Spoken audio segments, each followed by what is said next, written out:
Hey guys, today we're going to make pork chops in a pan, but we're going to pack it up with flavor. And today we're going to use the Adobo Caribbean to make a Caribbean style pork chop. And then we're going to add a little bit of pineapple jelly and some sauteed veggies on the top of it and show you a technique called deglaze on the pan to get the maximum flavor out of your pork chop.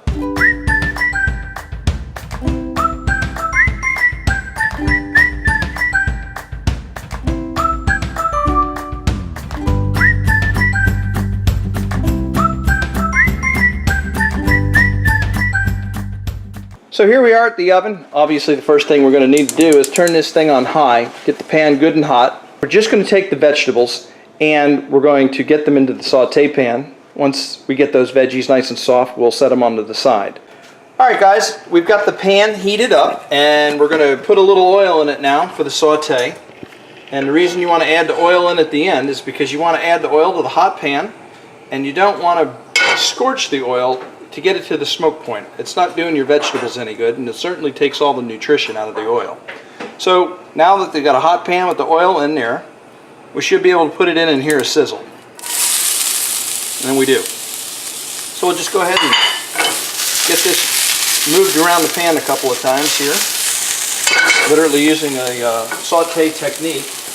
If you're not comfortable doing the saute technique, then just grab you something to push the vegetables around the pan with. And really what we're doing is just looking to soften all of this up. Because what we're going to do at the end of the video, and when we're done with the pork chops, is we're going to take this semi-cooked veg and we're going to add it to the pan for the deglazing process. So really we just want to get this about halfway or 3/4 of the way cooked, because it's going to continue to cook in the pan at a later part. So one of the reasons that I use this style of a pan over a coated pan, like a Teflon coated pan, is because you can't get the pan that hot.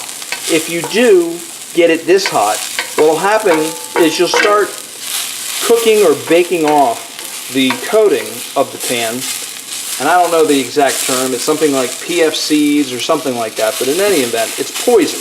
And it's absolutely no good for you whatsoever.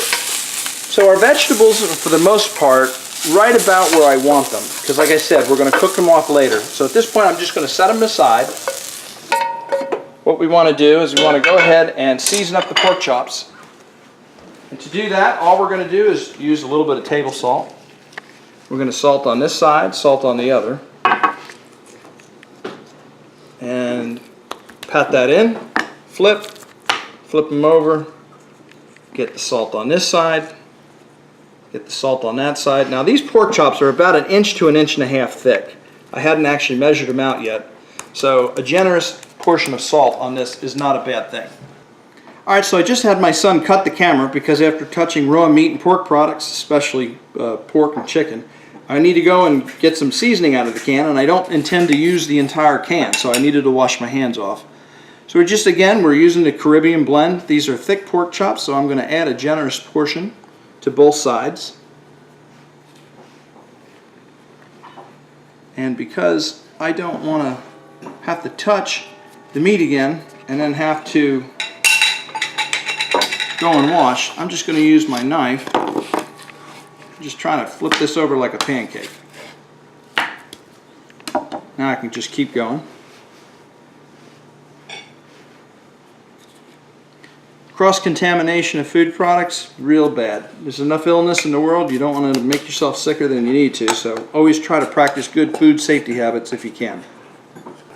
So one of the things that you didn't see earlier in the camera is when I took the veg off, my son turned off the oven and we took the pan off. So since then it's cooled off, I've got it back on high heat and we're going to go ahead and get it really nice and hot. Now I'm not going to add any oil to the pan because there's a little bit of residual oil there.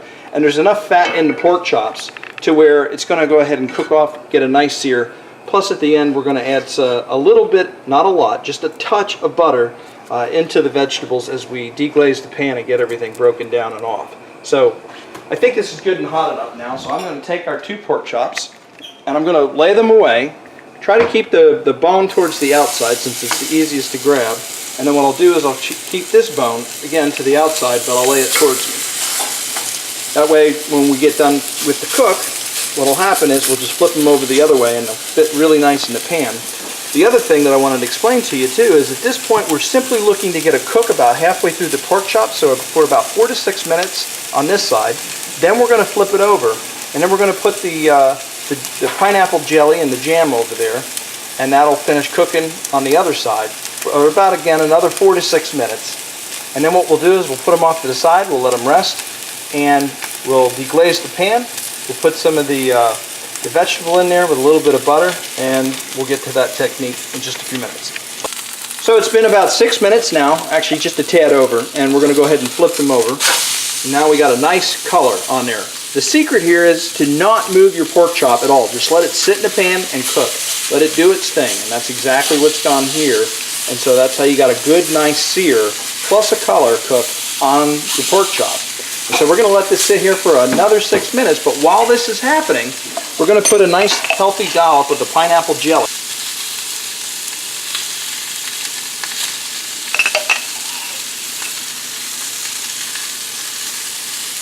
Alright, so now as the pork chops continue to cook for another 6 minutes, the residual heat will work its way up through the jelly and will break it down on the pork chop, and it'll mix in with all the savory flavors of the meat. So we'll see you back in about another 6 minutes. So now we're just going to hit the pan with about 1/4 cup of wine. That's deglazing the pan. We're going to put in the garlic, onion, and the bell peppers. And so the deglazing part is basically saying we're getting the flavor off of the bottom of the pan. And so we'll go ahead and scrape this off.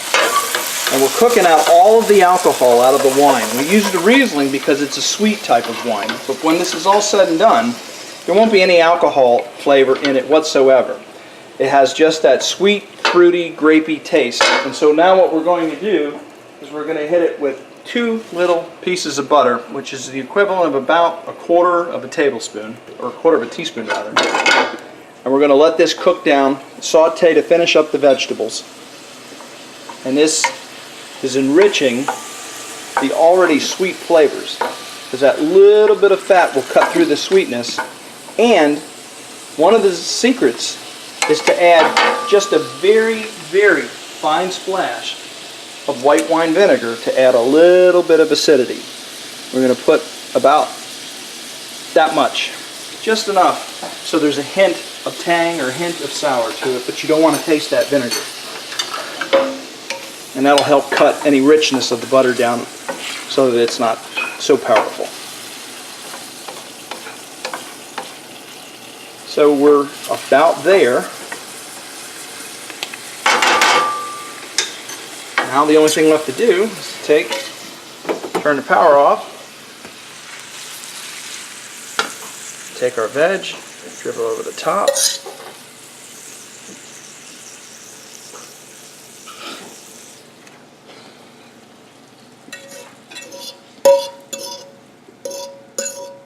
And get the rest of the juices out. And there you go, guys. Total time about 15 minutes. Delicious, powerful, Caribbean style pork chops. Just the way I like it.